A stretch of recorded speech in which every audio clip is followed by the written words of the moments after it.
척추가 하나하나 다 틀어져서 이건 뭐 디스크가 망가진 상태이므로 철심을 박아서 고정하는 수밖에 없는데 우리나라에 이제 디스크 1인자라는 분 추천을 받아서 갔었는데도 못 고치겠다고 하셨더라고요.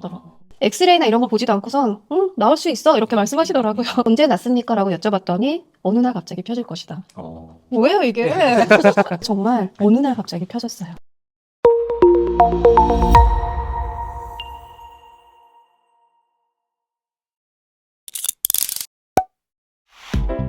안녕하세요. 오 똑똑한 헬스케어 어떻게 오신 구독자 여러분 안녕하세요. 우리 저번 주에 저희가 건강에 대해서 네. 총체적인 건강 개념에 대해서 한번 얘기를 나눠보기로 했는데 아, 그랬던가요? 기억 안 나시죠? 네. 약사님은 아파본 적 없으시죠? 저는 딱히 뭐 이렇게 아파본 적은 별로 없습니다. 네. 제가 이 전주의 컨설턴트 네. 이제 교육을 이제 제가 한번 시킨 적이 있었는데 아, 시킨 게 아니라 뭐 본인이 돈 주고 들은 거죠. 네. 그때 쉬는 시간에 잠깐 얘기를 나누는데 야, 이분이 거의 생활을 하신 분이더라고요. 그래서 이제 건강에 대한 개념을 조금 논하기 전에 이분이 어떤 일을 도대체 겪으셨는지 한번 네. 눈물은 흘리지 말고요. 아니, 뭐, 안 아팠을 것 같은데요? 진짜 너무 건강해 네. 보이시는데 이게 저희가 이분이 맞나 싶을 정도의 사연이 좀 있으시더라고요. 아, 네. 그걸 또 물어봐 주시니 제가 많은 분들에게 사실 이야기하고 싶었어요. 네.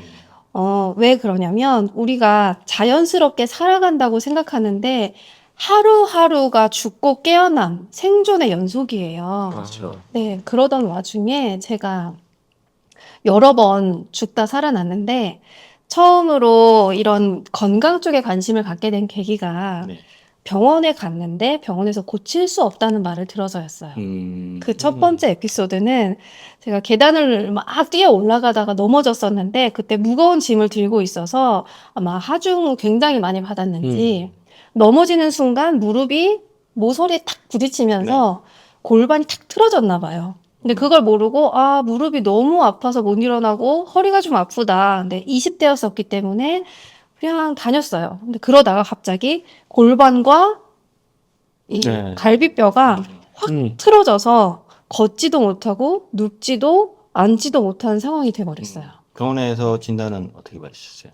척추가 하나하나 다 틀어져서 이건 뭐 디스크가 망가진 상태이므로 철심을 박아서 고정하는 수밖에 없는데 철심을 다 박으면 어차피 못 움직이고 누워서 살 것이다. 우리나라에 이제 디스크 1인자라는 분 추천을 받아서 갔었는데도 못 고치겠다고 하셨더라고요.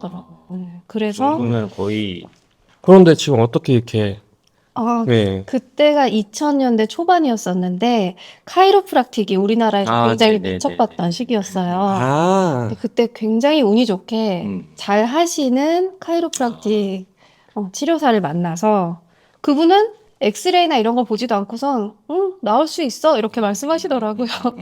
촉진으로 이렇게 네. 진단을 하셨나요? 네. 그래서 언제 났습니까? 라고 여쭤봤더니 어느 날 갑자기 펴질 것이다. 뭐예요 이게? 그분도 소개 좀 네. 근데 정말 어느 날 갑자기 펴졌어요. 얼마나 치료 기간 얼마나? 한 6개월 정도 걸렸었고 그분이 이제 손으로 교정을 해주시고 저는 아주 약한 강도의 운동을 통해서 근육을 이제 조금씩 네, 네. 힘을 키워서 어느 날 갑자기 펴지고 그 이후로 잘 살고 있었습니다. 그 왜 그런지에 대해서는 설명은 안 해주시던가요? 왜 그런지요? 네, 왜 그러니까 어떤 뭐 무릎을 부딪힌 충격으로 뭐 사실 골반도 틀어질 리는 없지만 어떤 충격으로 아마 근육이 좀 손상을 받았던 것 같고 그 근육의 영향으로 네. 연결된 근육들이 이제 점점 기능을 못하면서 한쪽으로 이렇게 편향된 이렇게 좀 아트러브가 나온 것 같은데 네. 그분의 추측에 의하면 저는 원래 측만증이 있었을 것이다. 그리고 제가 그렇게 다쳐서 허리가 아파졌을 때 빨리 낫기 위해서 더 열심히 운동을 했습니다. 네. 그래서 그런 결과가 나왔던 거죠. 그래서 운동을 하면 안 돼요. 신기하네요. 좋습니다. 저는 지금 카이로프라틱 얘기 나오니까 우리 박사님 눈빛이 막 달라지고 있는데요. 저도 사실은 카이로프락틱 자격증이 있어서 예. 야, 그 정도의 병원에서 거의 수술 수술로도 안 된다는 거죠. 외과적 수술을 하고도 거의 장애인처럼 살아갈 것이다라고 네. 진단을 수술 없이 교정으로만 이렇게 치료를 했다는 사실이 굉장히 제가 듣기로는 저도 뭐 가끔 사용을 하지만 네. 굉장히 고수의 막 필이입니다. 저희가 네. 문화생으로 좀 들어가서 배우고 싶을 정도로. 그 치료사분께서 네. 저를 고치시고 나서 10년 후에 다시 저를 보고 너 안 아파? 그래서 네, 괜찮아요. 그랬더니 신기하네. 그러시더라고요. 본인이 본인도 고쳐놓고 본인이 신기하대요. 네. 근데 그만큼 관리를 잘했어요. 네. 네. 운동 안 하면서. 운동 안 하고 그냥 균형을 맞추기 위한 운동 안 하고 관리를 막 많이 약 막 먹고. 네, 많이 먹고 많이 자고 항상 앉을 때 무릎 똑바로 앉고 네. 뭘 이렇게 씹어 먹을 때도 새우깡 하나도 반 잘라서 양쪽으로 먹고 이런 식으로 좀 균형 있는 삶을 살려고 그러면 또 두 번째 눈물 없이 들을 수 없는 또 네, 그로부터 한 15년 후에 네. 어느 날 갑자기 자고 일어났는데 몸이 살짝 저린 거예요. 갑자기요? 네, 이유 그래서 없이? 잠을 잘못 자서 좀 눌렸나 보다 했는데 저린 게 점점 심해지더니 뜨거운 걸 만져도 온도를 못 느끼고 네. 감각이 점점 좋아졌네요. 물건을 잡을 힘이 빠져서 못 하다가 이게 무슨 병일까 병원에 갔는데 모르시는 거예요. 아시죠? 병원은 과가 나눠져 있어서 여러 과를 다니면서 네, 검사를 네, 해야 그렇죠. 되는데 검사를 해도 이게 왜 그런지 찾지를 못하는 거예요. 그러면서 거의 한 달이 지났는데 또 운이 좋게 이 병이 아마 척수염일 것이다. 빨리 대학병원에 가라. 안 그러면 너는 지금 횡격신경이 마비가 돼서 숨을 못 쉬어서 죽을 것이다. 라고 해서 네. 알게 됐는데 저는 그때 병명을 찾지 못하고 한 달 지나는 동안 거의 마비 상태가 돼서 걷지도 못하고 침대에만 대고 계기 때문에. 네. 그래서 결국에는 목 아래로 모두 마비가 되는 전신마비 상태가 되었었죠. 그런데 지금 이렇게 살아나셨다는 거죠? 이거는 근데 저는 척수염이 무슨 병인지 아직도 네. 정확히 몰라요. 왜냐면 척수에 염증이 생긴 게 너무 끔찍한 병인데 왜 생기는지도 모르고 사실 이건 치료할 수도 없다고 네, 하더라고요. 네. 그래서 평생 누워서 살 것이다라는 진단을 받았는데 또 다시 태어났습니다. 지금 근데 불사조신가요? 네, 결국 그 현대의학의 도움으로 는 고칠 수 없다고 하셨는데 네.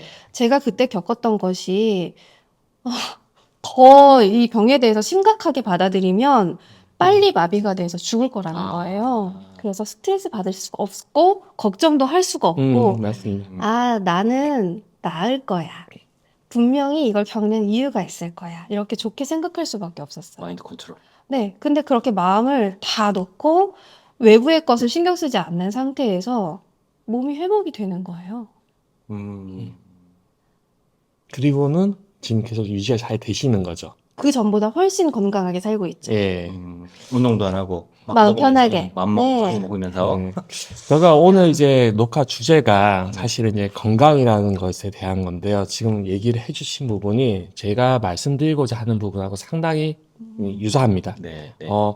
물론 이제 저는 약학도 공부를 했고 또 한방도 공부를 했고 그리고 또 이제 저희 가족 중에는 또 의사들이 있기 때문에 네. 뭐 전문가는 아니지만 그래도 어느 정도 의학을 알고 있습니다. 네. 우리 현대의학에서 이 병이라고 얘기하는 것들의 가장 큰 문제점이 뭐냐면은 사실 나타난 증상만을 본다라는 거죠. 그리고 분명히 그 증상이 일어나게 되는 원인이 있습니다. 네. 그런데 저희들 약사들이 취급하는 약물이라 함은 원인을 개선하는 약물은 없어요. 증상을 개선하죠. 그렇죠. 그래서 어떤 병원에서 어떤 병에 대한 증상을 보고 그 증상을 개선시키는 약물 치료가 이루어질 수는 있으나 네. 얘기해 주신 대로 원인 찾기가 정말 어렵습니다. 많은 분들이 알고 있는 고혈압.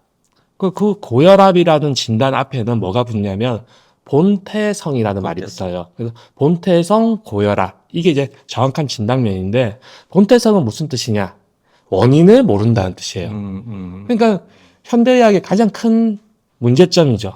원인을 모르는데 어떤 증상이 나타났고 그 증상을 약물이라든지 어떤 다른 방법으로 제어를 할 수는 있으나 원인을 모르기 때문에 완치가 불가능하다. 네. 그런 부분입니다.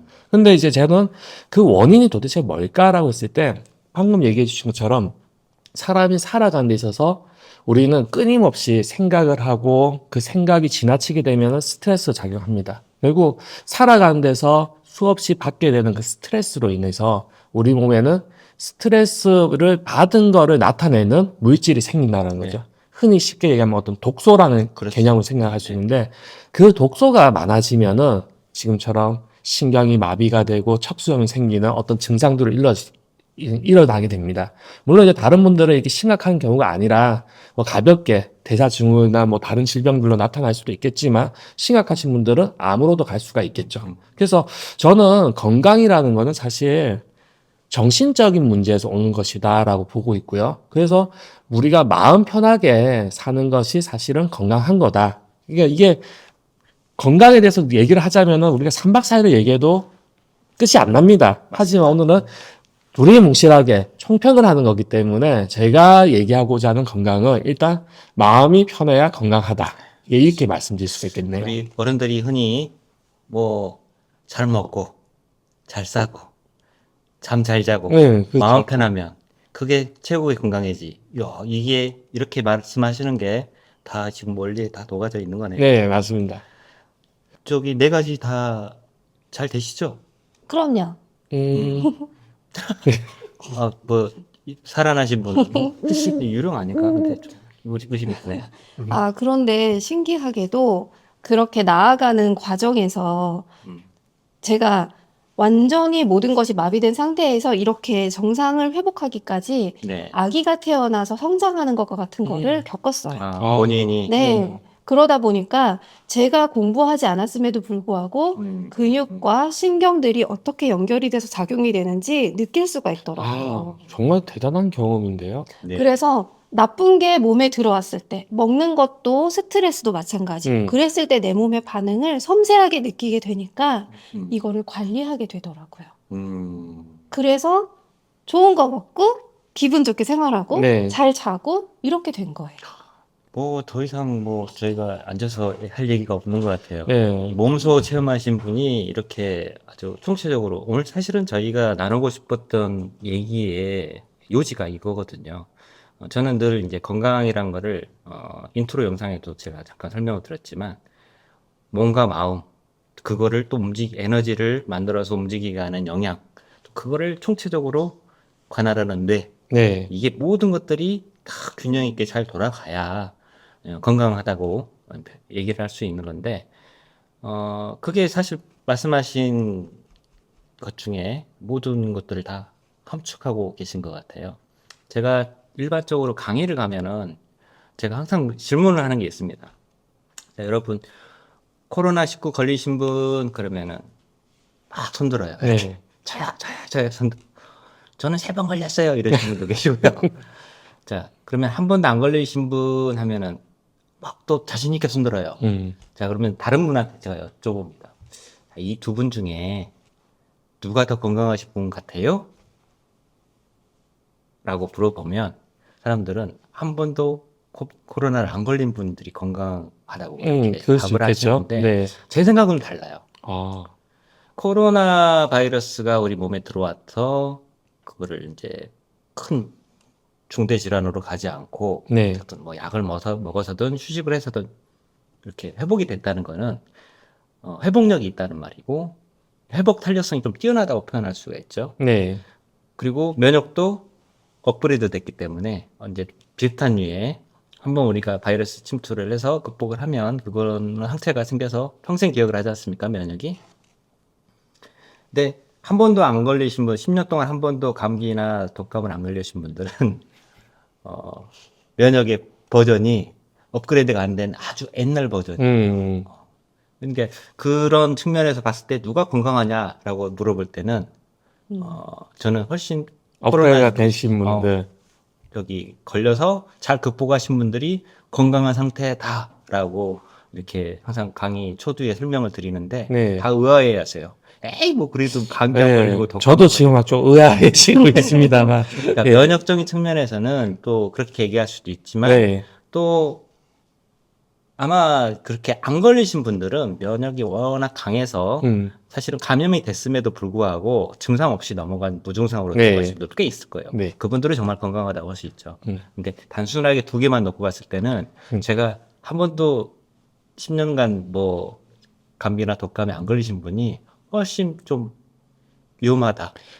라고 지금 생각하거든요. 어떤 관점이신지가 제가 좀 이해가 되는 네. 게, 이게 그 공룡, 옛날에 그 공룡들이 사실은 최상위 포식자 아닙니까? 그렇죠. 그래서 아마 뭐 잡아 먹을 수 있는 동물이 없으니까 공룡들이 그냥 계속 지배자로서 살아남았을 거란 그렇죠. 말이죠. 네, 네. 그런데 멸종됐어요.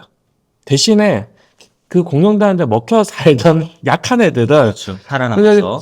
진화를 거듭하다가 아직까지도 살아남아 있겠죠. 그러니까 단순히 지금 어떤 바이러스에 버텨내는 힘만을 가졌을 때는 당연히 코로나 바이러스가 안 걸렸던 분이 면역력이 더 높다. 이제 이렇게 얘기를 할 수 있겠지만은 또 다른 측면에서는 코로나 바이러스에 걸려서 그것을 잘 극복해낸 분들이 네. 진화의 가능성이 더 높다. 그렇죠.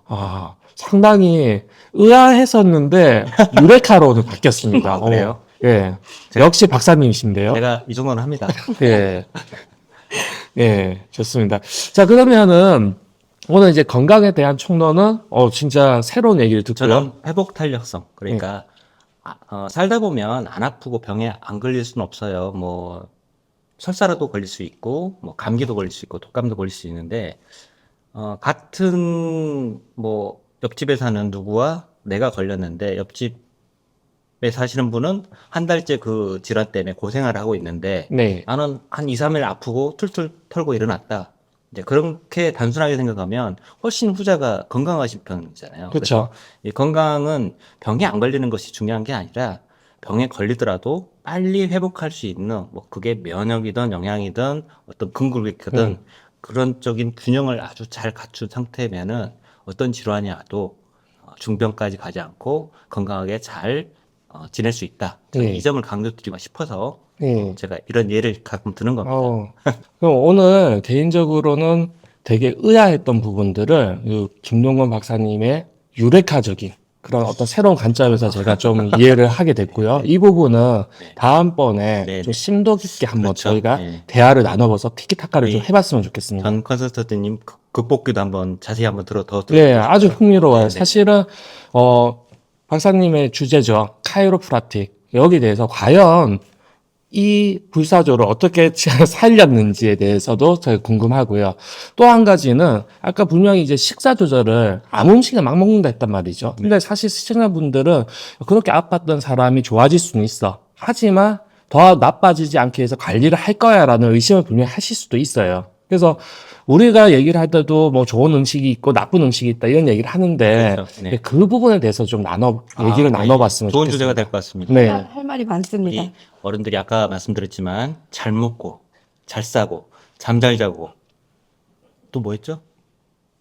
마음 편하면 네. 마음 편하면 그게 건강이 되는데 네. 잘 먹고 딱 첫 주제가 되겠네요. 나머지 3주제도 좋은 주제가 될 것 같아요. 네. 순차적으로 가기에. 그러면 다음 어떻게는 그쵸. 먹는 거, 먹는 음식. 네. 네, 그럼 너무 하겠습니다. 좋습니다. 오예. 그러면 다음에 우리 먹는 주제로 한번 찾아뵐게요. 감사합니다. 감사합니다. 네, 재밌는 얘기 하나 해줄까요? 재밌게 해주세요. 나는 MBTI가 그냥 원래부터 재미가 없는 사람이라서 벌써 이제는 재미가 알 거예요. 없어졌어. 벌써 재미가 없어. 아마 MBTI 16개 성격 중에서 가장 재미없는 성격이 저기 MBTI니까 근데요, 세상에 재미없는 사람은 없어요. 그래요. 네. 그래, 보기만 재밌어요? 해도 너무 웃긴다. 여기야 이게. 지금 예. 돌려 까신 거죠. 그럴 리가요. 있는 그대로 말했어요. 어느 한 기자가요. 네. 네. 엄청나게 자수성가한 네. 그러니까 부자죠. 부자를 3명을 찾아가서 이 성공의 비결이 뭐냐를 묻기에 3명을 찾아갔대요. 근데 3명 다 공통적으로 하는 말이 있대. 뭔지 아세요? 당연히 모르죠. 전에